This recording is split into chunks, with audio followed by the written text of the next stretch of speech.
Hello dear readers and subscribers.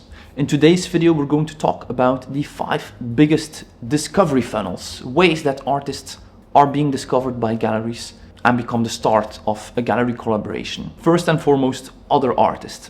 Too often artists are focused on the people they think they need, collectors, galleries. However, you're not really on the same foot as those entities because they are being approached by so many other artists. So it's kind of an uneven balance and therefore a very difficult relationship to start out of the blue.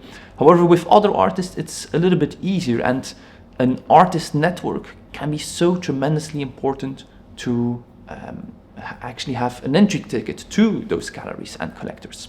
For instance, if you have a network of artists, good artists, artists who graduated, or artists who you, for instance, look up to, artists that are slightly above you, they are in those galleries, they are in touch with collectors. And if you are part of that network, you can get in touch with the network of those artists. Galleries are always looking who is talking about who when it comes to other collectors, but also the artists in their program, and other artists can very often vouch and be like, this is a very good artist. And therefore one of the main discovery channels for the galleries are other artists, the artists that they know, the artists that they work with. Up next we have Instagram, which is really a tremendous discovery funnel that does not require all that networking. However, it is a little bit of tricky. If you want to use Instagram as a discovery funnel to work with galleries, then the main aim is not to get as many views and followers as possible, because that would involve a content strategy that galleries not always like. So at the moment it's doing a lot of reels. Think of a painter just sitting there in the studio, then you're not really seeing any art, and then there is this text that you have to read the caption about whatever they do to make their art business run successfully. Those are actually reels that perform well with other artists, but it's not the type of content that galleries are looking for. It needs to be about the art.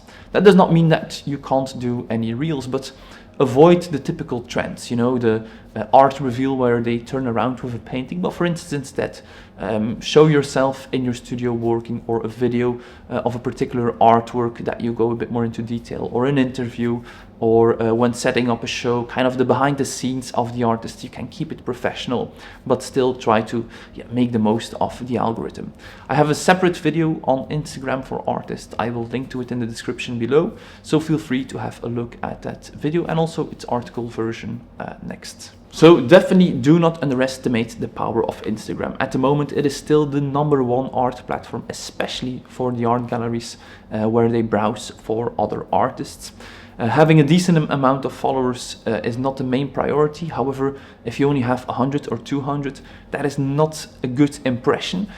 So you do want to be very proactive with Instagram to build kind of a decent following, let's say starting from 5,000 and onwards, for instance. And you would be surprised how many artists went from Instagram straight to a gallery. In fact, the gallery that I have in Paris also first found me on Instagram. Then it took 3 years, and also of course meeting them in person first before I had my first show, but the first contact was made through Instagram. The third discovery funnel is collectors. Collectors are actually a lot more powerful than most people think, because from the perspective of a gallery, listening to collectors can be very, very valuable. If there is an artist that they really, really like and they share this with them, well, if they show that particular artist in their gallery, they will appreciate it and therefore likely also purchase an artwork. And some collectors are very influential in this, and if you have these collectors, they can be true ambassadors for your work. So it's if you have a good relationship with your collectors, which is something that you really need to try to achieve by maintaining the contacts with your collector well, then you can sometimes even ask if they know a particular gallery that they really like, to introduce them or to have a good word. So don't underestimate the power of the collector. Up next we have other shows, and this is of course a little bit of a catch-22 situation for new artists. If you're completely new and you're not having shows and you want to have your show by working with a gallery, and then of course other shows is not what you're looking for here in this list. But it's true. For instance, this can also be graduation shows. Very often galleries go to these graduation shows if they have been in touch through, once more, the artist that they already work with, that someone is there, then it's a great way to kind of be seen, but also shows that other galleries can be a great way, because the galleries have a decent reach and your work will be seen also by other galleries. This is actually how my second gallery, my gallery in Antwerp, got to know me, and then they dropped by for a studio visit. We had a first show. It went great, and they have been representing me ever since. The same can also be said for award shows, for instance. If there is a particular award that has a certain standard, then the art world gathers, because very often these are also organized in spaces that are very well connected with the local art landscape or the local or national art scene. So those are also places, if you do not win the prize, but you are a finalist and you're in the finalist exhibition, a great place to be discovered, and not only by galleries, also by curators, collectors, and more. And now the last discovery funnel, perhaps this is not one that you would expect me to mention here, but it is through direct contact. And don't get too enthusiastic just yet. You might have seen several videos in which I advise not to contact galleries directly through emails, cold calling, walk-ins, etc. And this remains very true. It's one of the most ineffective ways, especially for better galleries. However, in some circumstances, it is accepted, or it is possible to be a bit more direct. And this is particularly for artists who already have a couple of collectors that if they have a show that they know they can deliver, and then you can actually lead the conversation here.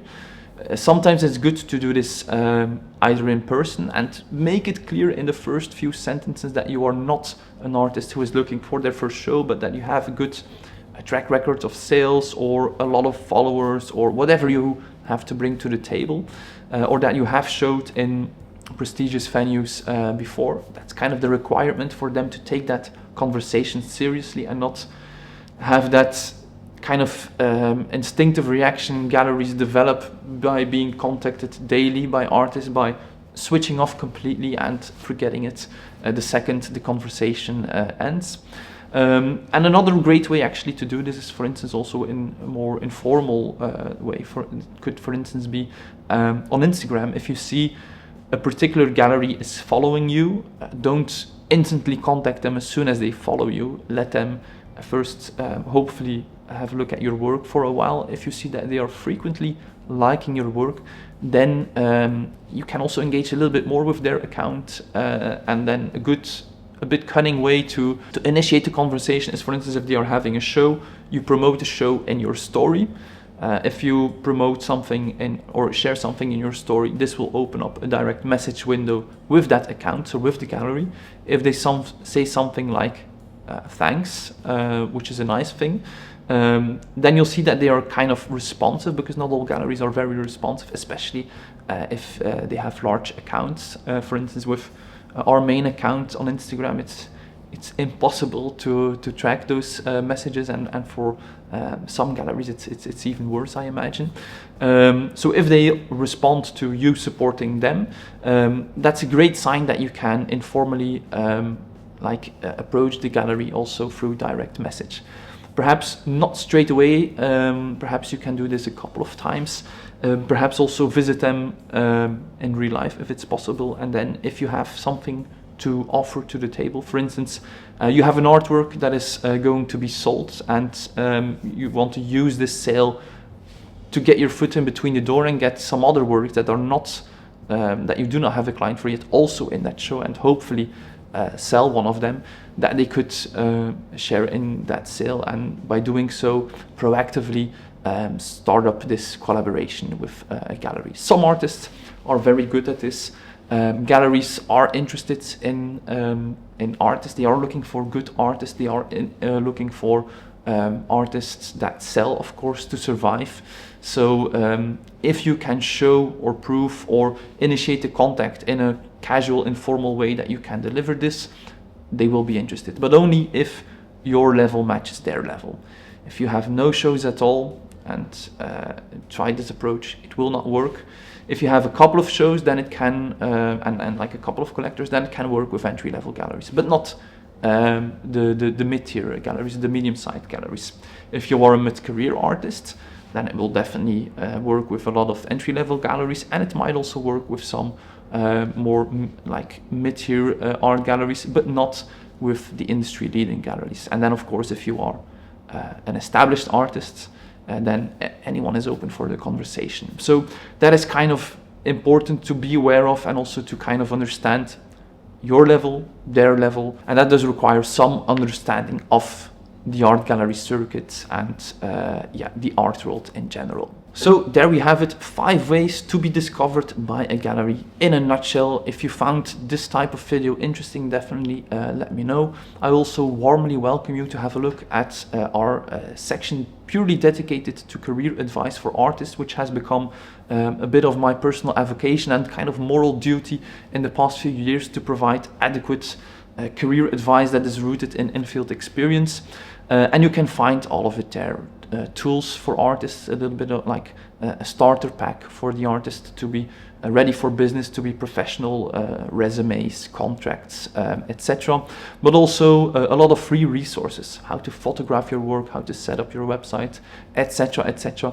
And also mentorship in some cases, a 1-hour consultation with me, or the advisory report service, which I am still offering at this moment, but it seems like we're almost full for the year. So if you're interested in all of that, definitely have a look at contemporaryartistry.com, advice for artists. As always, I will link to it in the description below and in the pinned comment. Thank you so much for tuning in today. Feel free to watch our video on the power of the artist studio next. Support us on Patreon, and please consider subscribing to stay posted for more contemporary art. Bye.